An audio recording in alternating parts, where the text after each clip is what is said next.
Prenez place, nous allons, au travers de cette vidéo, définir la notion de chômage, puis énoncer les différentes causes. C'est parti.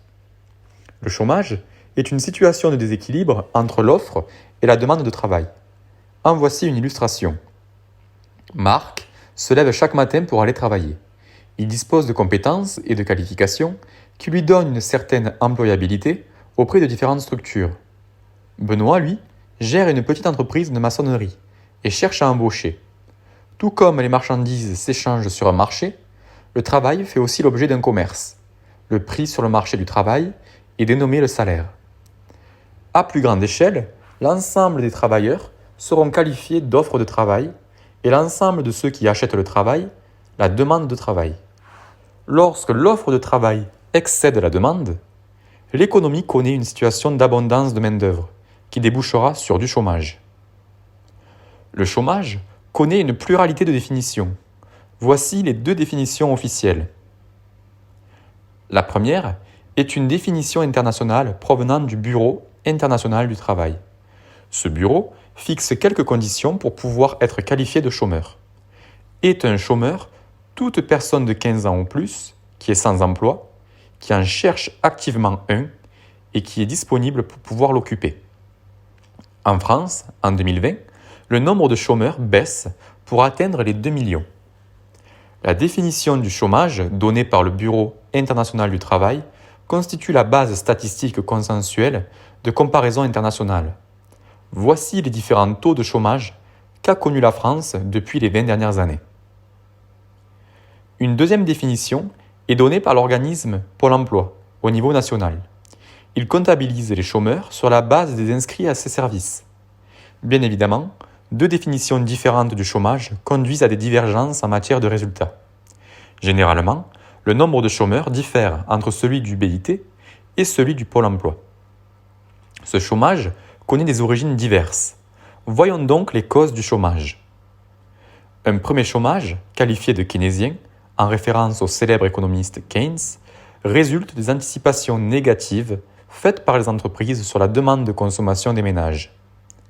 Les entreprises réalisent des anticipations des tendances de consommation des ménages et opèrent, en fonction, des aménagements au niveau de leur masse salariale. Une anticipation à la baisse peut donc conduire à une moins grande production, synonyme de chômage. Le second type de chômage est le chômage classique, dont l'origine est le coût du travail qui est trop élevé. En effet, un salaire élevé sur le marché du travail va générer une offre de travail plus importante, qui va déséquilibrer le rapport offre-demande. La demande sera moins grande en raison d'un coût du travail élevé, qui aurait pour effet de diminuer la compétitivité des entreprises et de réduire leurs résultats. Il en résulte donc du chômage. Ces deux types de chômage sont qualifiés de conjoncturels, car ils sont de courte durée et facilement remédiables, en agissant par des leviers sur la conjoncture. Le prochain type de chômage, plus profond, est lié à l'inadéquation des qualifications entre les offreurs et les demandeurs de travail. André est électricien et cherche un emploi dans ce domaine-là. En vain. La raison ? Les entreprises cherchent plutôt à embaucher des informaticiens. Il y a donc une inadéquation entre ce que recherchent les entreprises et ce que proposent les demandeurs d'emploi. Les raisons sont multiples. Tout d'abord, il se peut qu'en Lozère, par exemple, on recherche un facteur mais que personne ne se propose. Ou qu'à Paris, beaucoup de demandeurs d'emploi sont des agriculteurs, mais qu'il n'y ait pas de besoin.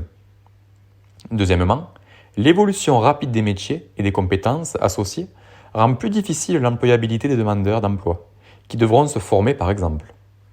Pour finir, et en parallèle avec l'exemple précédent, il se peut que certaines entreprises recherchent des compétences pointues et que l'offre de travail ne réponde pas à ces critères de recherche.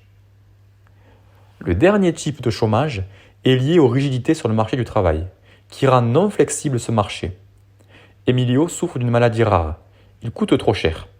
Cela signifie plus précisément que si une entreprise veut s'accaparer ses services, ou bien même le licencier, cela sera coûteux.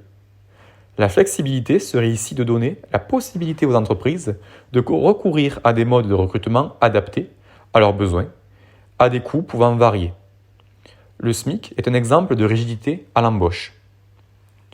Franck est chef d'entreprise et n'en peut plus de toute cette législation contraignante en matière de licenciement.